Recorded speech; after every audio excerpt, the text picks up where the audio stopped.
Mix बार Pallavi recording studio मठिया मोड़। दिल ना लगई है यारवा दुखावा बहुते होई अखिया बहुते रोई रे। दिल ना लगई है यारवा दुखावा बहुते होई अखिया बहुते रोई रे। तो दिलवा जब जब ओकरा के जोही अखिया तब रोई रे। दिलवा जब जब ओकरा के जोही अखिया तब रोई रे। दिल ना लगई है यारवा दुखावा बहुते होई अखिया बहुते रोई रे। दिल ना लगई है यारवा दुखावा बहुते होई अखिया बहुते रोई रे। तो दिलवा जब जब ओकरा के जोही अखिया बहुते रोई रे। दिलवा जब जब ओकरा के जोही अखिया तब रोई रे।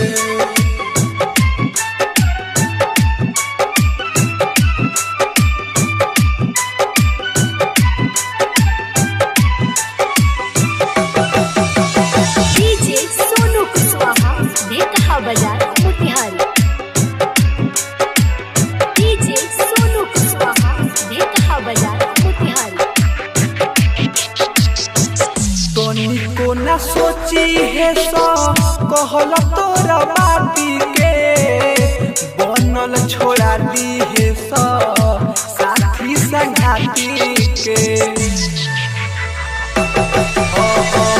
दोनी को न सोची है सो कहल तोरा बाती के बनल छोड़ा दी है सो साथी संगाती के। कवनो भरोसा नइखे प्यार में कब का होई अखिया बहुते रोई रे। कवनो भरोसा नइखे प्यार में कब का होई अखिया बहुते रोई रे। तो दिलवा जब जब ओकरा के जोही अखिया बहुते रोई रे। दिलवा जब जब ओकरा के जोही अखिया तब रोई रे।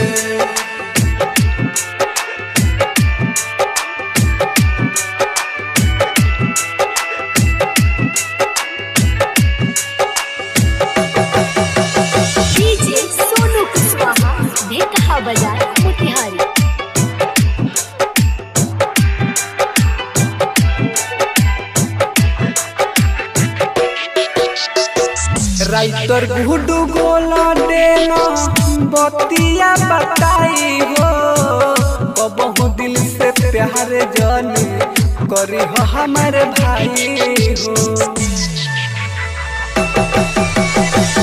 राइटर गुडू गोला देना बतिया बताई हो कबहू दिल से प्यार जानी करी हो हमारे भाई हो। अमरजीत अकेला लागे रतिया में ना सोई अखिया बहुते रोई रे। अमरजीत अकेला लागे रतिया में ना सोई अखिया बहुते रोई रे। तो दिलवा जब जब ओकरा के जोही अखिया तब रोई रे।